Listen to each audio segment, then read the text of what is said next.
ಆಕಾಶವಾಣಿ ವಾರ್ತೆಗಳು. ಓದುತ್ತಿರುವವರು ಪೂಜಾ ಪ್ರಸಾದ್. ಮುಖ್ಯಾಂಶಗಳು: ನವದೆಹಲಿಯಲ್ಲಿಂದು ಭಾರತೀಯ ಚುನಾವಣಾ ಆಯೋಗ ಮತ್ತು ರಾಜ್ಯ ಚುನಾವಣಾ ಆಯುಕ್ತರ ರಾಷ್ಟ್ರೀಯ ದುಂಡು ಮೇಜಿನ ಸಭೆ ಆಯೋಜನೆ. ಮಹಾರಾಷ್ಟ್ರ, ಜಾರ್ಖಂಡ್ ಮತ್ತು ರಾಜಸ್ಥಾನಕ್ಕೆ ರಾಷ್ಟ್ರಪತಿ ದ್ರೌಪದಿ ಮುರ್ಮು ಇಂದಿನಿಂದ 4 ದಿನಗಳ ಭೇಟಿ. ಕೇಂದ್ರ ಸಚಿವಾಲಯಗಳು ಮತ್ತು ಸಾರ್ವಜನಿಕ ವಲಯದ ಘಟಕಗಳ ಆಸ್ತಿ ನಗದೀಕರಣ ಮಾರ್ಗಸೂಚಿಯ 2ನೇ ಹಂತಕ್ಕೆ ಹಣಕಾಸು ಸಚಿವೆ ನಿರ್ಮಲಾ ಸೀತಾರಾಮನ್ ಚಾಲನೆ. ಐಸಿಸಿ ಪುರುಷರ ಟಿ20 ವಿಶ್ವಕಪ್ ಕ್ರಿಕೆಟ್ ಸೂಪರ್ 8ರ ಹಂತದ ಗುಂಪು 1ರ ಪಂದ್ಯದಲ್ಲಿ ಜಿಂಬಾಬ್ವೆ ವಿರುದ್ಧ ವೆಸ್ಟ್ ಇಂಡೀಸ್ಗೆ 107 ರನ್ಗಳ ಜಯ. ವಾರ್ತೆಗಳ ವಿವರ. ನವದೆಹಲಿಯ ಭಾರತ್ ಮಂಟಪದಲ್ಲಿಂದು ಭಾರತೀಯ ಚುನಾವಣಾ ಆಯೋಗ ಮತ್ತು ರಾಜ್ಯ ಚುನಾವಣಾ ಆಯುಕ್ತರ ರಾಷ್ಟ್ರೀಯ ದುಂಡು ಮೇಜಿನ ಸಭೆಯನ್ನು ಆಯೋಜಿಸಲಾಗುತ್ತಿದೆ. ಕಳೆದ ಬಾರಿ 1999ರಲ್ಲಿ ನಡೆದಿದ್ದ ಈ ಸಭೆಯನ್ನು ಭಾರತೀಯ ಚುನಾವಣಾ ಆಯೋಗ 27 ವರ್ಷಗಳ ನಂತರ ಆಯೋಜಿಸುತ್ತಿದೆ. ಮುಖ್ಯ ಚುನಾವಣಾ ಆಯುಕ್ತ ಜ್ಞಾನೇಶ್ ಕುಮಾರ್ ಅಧ್ಯಕ್ಷತೆಯಲ್ಲಿ ನಡೆಯಲಿರುವ ದುಂಡು ಮೇಜಿನ ಸಭೆ ಚುನಾವಣಾ ಆಯುಕ್ತರಾದ ಡಾ ಸುಖಬೀರ್ ಸಿಂಗ್ ಸಂಧು ಮತ್ತು ಡಾ ವಿವೇಕ್ ಜೋಶಿ ಅವರ ಉಪಸ್ಥಿತಿಯಲ್ಲಿ ನಡೆಯಲಿದೆ. ಎಲ್ಲಾ ರಾಜ್ಯಗಳು ಮತ್ತು ಕೇಂದ್ರಾಡಳಿತ ಪ್ರದೇಶಗಳ ರಾಜ್ಯ ಚುನಾವಣಾ ಆಯುಕ್ತರು ಮತ್ತು ಕಾನೂನು ಮತ್ತು ತಾಂತ್ರಿಕ ತಜ್ಞರೊಂದಿಗೆ ಸಭೆಯಲ್ಲಿ ಭಾಗವಹಿಸಲಿದ್ದಾರೆ. ಇದಲ್ಲದೆ ಎಲ್ಲ ರಾಜ್ಯಗಳು ಮತ್ತು ಕೇಂದ್ರಾಡಳಿತ ಪ್ರದೇಶಗಳ ಮುಖ್ಯ ಚುನಾವಣಾ ಅಧಿಕಾರಿಗಳು ಸಹ ಸಮ್ಮೇಳನದಲ್ಲಿ ಭಾಗವಹಿಸಲಿದ್ದಾರೆ. ಚುನಾವಣಾ ಆಯೋಗ ಮತ್ತು ರಾಜ್ಯ ಚುನಾವಣಾ ಆಯುಕ್ತರ ಕಾರ್ಯಚಟುವಟಿಕೆಯಲ್ಲಿ ಅವರು ಕಾನೂನು ಚೌಕಟ್ಟಿನೊಳಗೆ ಚುನಾವಣಾ ಪ್ರಕ್ರಿಯೆಗಳು ಮತ್ತು ಲಾಜಿಸ್ಟಿಕ್ಸ್ಗೆ ಸಂಬಂಧಿಸಿದಂತೆ ಸಮನ್ವಯತೆಯನ್ನು ಬೆಳೆಸುವುದು ಸಮ್ಮೇಳನದ ಪ್ರಾಥಮಿಕ ಉದ್ದೇಶವಾಗಿದೆ. ಈ ಚರ್ಚೆಗಳು ರಚನಾತ್ಮಕ ವಿಚಾರ ವಿನಿಮಯಕ್ಕೆ ವೇದಿಕೆ ಒದಗಿಸಲಿದ್ದು, ಚುನಾವಣಾ ನಿರ್ವಹಣೆಯಲ್ಲಿ ಸಹಕಾರಿ ಒಕ್ಕೂಟದ ಮನೋಭಾವವನ್ನು ಬಲಪಡಿಸುತ್ತವೆ ಎಂದು ನಿರೀಕ್ಷಿಸಲಾಗಿದೆ. ದಿನವಿಡೀ ನಡೆಯುವ ಸಮ್ಮೇಳನದಲ್ಲಿ ಚುನಾವಣಾ ಪ್ರಕ್ರಿಯೆಗಳನ್ನು ಬಲಪಡಿಸುವುದರ ಜೊತೆಗೆ ತಂತ್ರಜ್ಞಾನ, ಇವಿಎಂಗಳು ಮತ್ತು ಮತದಾರರ ಪಟ್ಟಿಗಳ ಮೇಲೆ ಚರ್ಚೆಗಳು ಕೇಂದ್ರೀಕರಿಸಲಿವೆ. ಆಯೋಗದ ಹಿರಿಯ ಅಧಿಕಾರಿಗಳು ಇತ್ತೀಚೆಗೆ ಪ್ರಾರಂಭಿಸಲಾದ ಇಸಿಐಎನ್ಇಟಿ ಡಿಜಿಟಲ್ ವೇದಿಕೆ ಮತ್ತು ಚುನಾವಣಾ ಸೇವೆಗಳನ್ನು ಸುಗಮಗೊಳಿಸುವಲ್ಲಿ ಅದರ ಪರಿವರ್ತನಾ ಸಾಮರ್ಥ್ಯ ಸೇರಿದಂತೆ ಪ್ರಮುಖ ತಾಂತ್ರಿಕ ಮತ್ತು ಕಾರ್ಯಾಚರಣೆಯ ಉಪಕ್ರಮಗಳ ಕುರಿತು ಪ್ರಸ್ತುತಿಗಳನ್ನು ನೀಡಲಿದ್ದಾರೆ. ರಾಷ್ಟ್ರಪತಿ ದ್ರೌಪದಿ ಮುರ್ಮು ಇಂದಿನಿಂದ 4 ದಿನಗಳ ಕಾಲ ಮಹಾರಾಷ್ಟ್ರ, ಜಾರ್ಖಂಡ್ ಮತ್ತು ರಾಜಸ್ಥಾನಕ್ಕೆ ಭೇಟಿ ನೀಡಲಿದ್ದಾರೆ. ಇಂದು ಪಿಡಿ ಹಿಂದೂಜಾ ಆಸ್ಪತ್ರೆಯು ಮುಂಬೈನ ಲೋಕಭವನದಲ್ಲಿ ಆಯೋಜಿಸಿರುವ ಜೀವಗಳ ರಕ್ಷಣೆ ಮತ್ತು ಆರೋಗ್ಯಕರ ಭಾರತವನ್ನು ನಿರ್ಮಿಸುವುದು ಎಂಬ ರಾಷ್ಟ್ರವ್ಯಾಪಿ ಅಭಿಯಾನವನ್ನು ರಾಷ್ಟ್ರಪತಿಗಳು ಉದ್ಘಾಟಿಸಲಿದ್ದಾರೆ. ನಾಳೆ ಬುಲ್ಧಾನದ ಶೇಂಗಾವ್ನಲ್ಲಿ ಕೇಂದ್ರ ಆಯುಷ್ ಸಚಿವಾಲಯ ಆಯೋಜಿಸಿರುವ ರಾಷ್ಟ್ರೀಯ ಆರೋಗ್ಯ ಮೇಳ 2026ರಲ್ಲಿ ಅವರು ಭಾಗವಹಿಸಲಿದ್ದಾರೆ.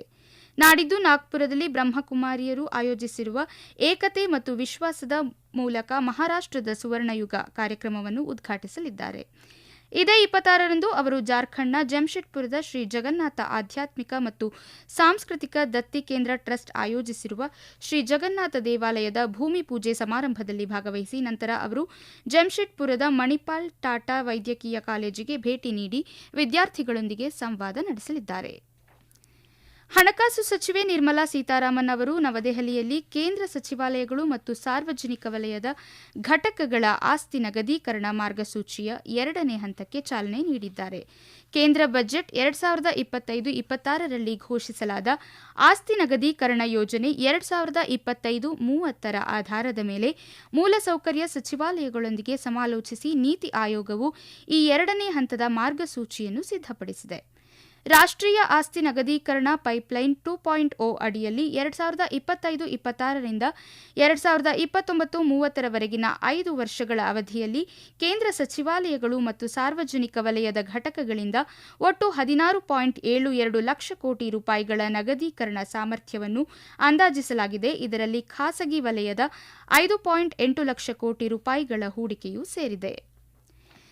ಭಾರತ ಕೆನಡಾ ಸಮಗ್ರ ಆರ್ಥಿಕ ಪಾಲುದಾರಿಕೆ ಒಪ್ಪಂದಕ್ಕೆ ಸಂಬಂಧಿಸಿದ ಚರ್ಚೆಗಳನ್ನು ಮುಂದುವರಿಸುವ ಕುರಿತು ವಾಣಿಜ್ಯ ಮತ್ತು ಕೈಗಾರಿಕಾ ಸಚಿವ ಪಿಯೂಷ್ ಗೋಯಲ್ ನಿನ್ನೆ ಕೆನಡಾದ ಅಂತಾರಾಷ್ಟ್ರೀಯ ವ್ಯಾಪಾರ ಸಚಿವ ಮಣೀಂದರ್ ಸಿಧು ಅವರೊಂದಿಗೆ ವರ್ಚುವಲ್ ಮೂಲಕ ಸಂವಾದ ನಡೆಸಿದ್ದಾರೆ. ಈ ಆರ್ಥಿಕ ಪಾಲುದಾರಿಕೆಯನ್ನು ಬಲಪಡಿಸಲು ಮುಂಬರುವ ತಿಂಗಳುಗಳಲ್ಲಿ ನಿಯಮಿತ ನಿಯೋಗ ಮಟ್ಟದ ಮಾತುಕತೆ ಮೂಲಕ ವ್ಯಾಪಾರ ಸಂಬಂಧ ಬಲಪಡಿಸುವ ಕುರಿತು ಚರ್ಚಿಸಿರುವುದಾಗಿ ಕೇಂದ್ರ ಸಚಿವರು ಸಾಮಾಜಿಕ ಮಾಧ್ಯಮದಲ್ಲಿ ತಿಳಿಸಿದ್ದಾರೆ. ಈ ವಾರ್ತೆಗಳನ್ನು ಆಕಾಶವಾಣಿಯಿಂದ ಕೇಳುತ್ತಿದ್ದೀರಿ.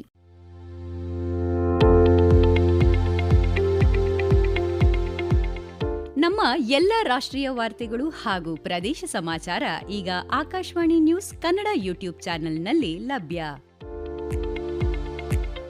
ನಮ್ಮ ಎಕ್ಸ್ ಖಾತೆ ಮತ್ತು ಇನ್ಸ್ಟಾಗ್ರಾಂ ಖಾತೆ ಆಕಾಶವಾಣಿ ನ್ಯೂಸ್ ಕನ್ನಡ. ಹೆಚ್ಚಿನ ಮಾಹಿತಿಗಾಗಿ ನಮ್ಮ ಫೇಸ್ಬುಕ್ ಖಾತೆ ಆಕಾಶವಾಣಿ ವಾರ್ತೆ ಕನ್ನಡವನ್ನು ಅನುಸರಿಸಿ. ಮಾಹಿತಿಗಳ ಹೂರಣ, ವಾರದ ಕಾರ್ಯಕ್ರಮ ಪ್ರಚಲಿತ ವಿದ್ಯಮಾನ ಪ್ರತಿ ಬುಧವಾರ ರಾತ್ರಿ 9:15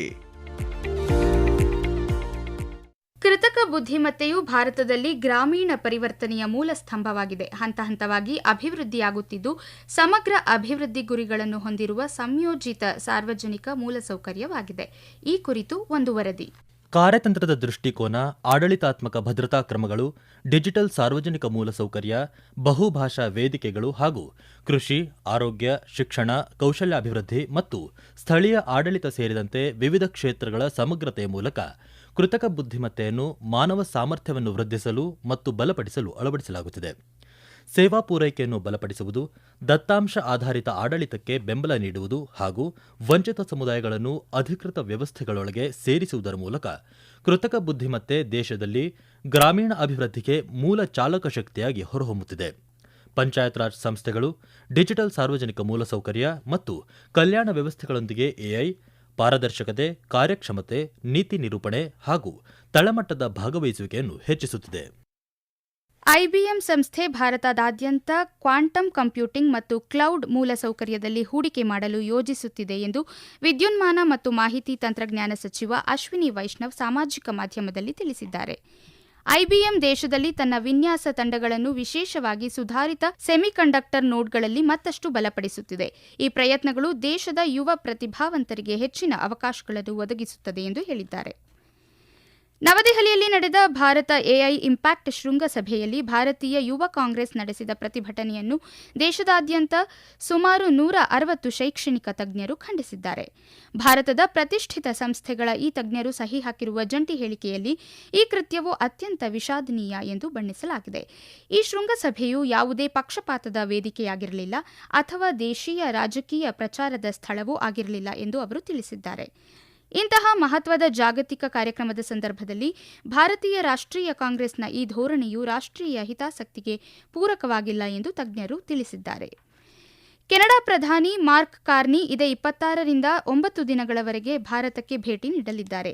ಇದು ಉಭಯ ರಾಷ್ಟ್ರಗಳ ನಡುವಿನ ಸಂಬಂಧದಲ್ಲಿ ಪ್ರಮುಖ ಬೆಳವಣಿಗೆಯನ್ನು ಸೂಚಿಸುತ್ತದೆ.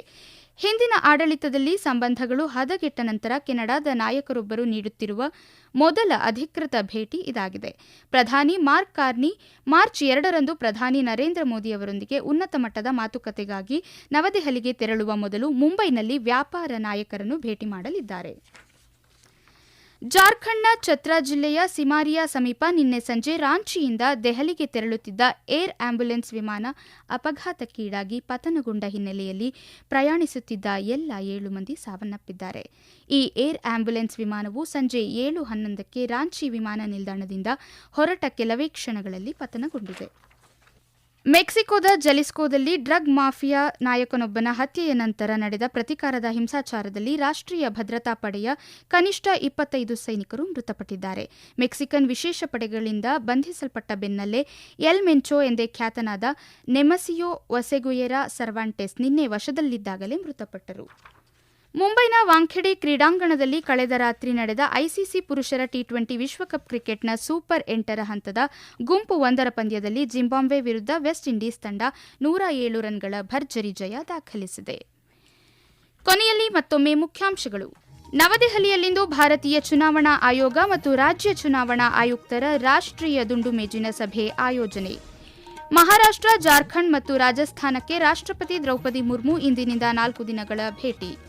ಕೇಂದ್ರ ಸಚಿವಾಲಯಗಳು ಮತ್ತು ಸಾರ್ವಜನಿಕ ವಲಯದ ಘಟಕಗಳ ಆಸ್ತಿ ನಗದೀಕರಣ ಮಾರ್ಗಸೂಚಿಯ 2ನೇ ಹಂತಕ್ಕೆ ಹಣಕಾಸು ಸಚಿವೆ ನಿರ್ಮಲಾ ಸೀತಾರಾಮನ್ ಚಾಲನೆ. ಐಸಿಸಿ ಪುರುಷರ ಟಿ20 ವಿಶ್ವಕಪ್ ಕ್ರಿಕೆಟ್ ಸೂಪರ್ 8ರ ಹಂತದ ಗುಂಪು 1ರ ಪಂದ್ಯದಲ್ಲಿ ಜಿಂಬಾಬ್ವೆ ವಿರುದ್ಧ ವೆಸ್ಟ್ ಇಂಡೀಸ್ಗೆ 107 ರನ್ಗಳ ಜಯ. ಇಲ್ಲಿಗೆ ವಾರ್ತಾ ಪ್ರಸಾರ ಮುಕ್ತಾಯವಾಯಿತು. ನಮ್ಮ ಮುಂದಿನ ವಾರ್ತಾ ಪ್ರಸಾರ 12 ಗಂಟೆಗೆ.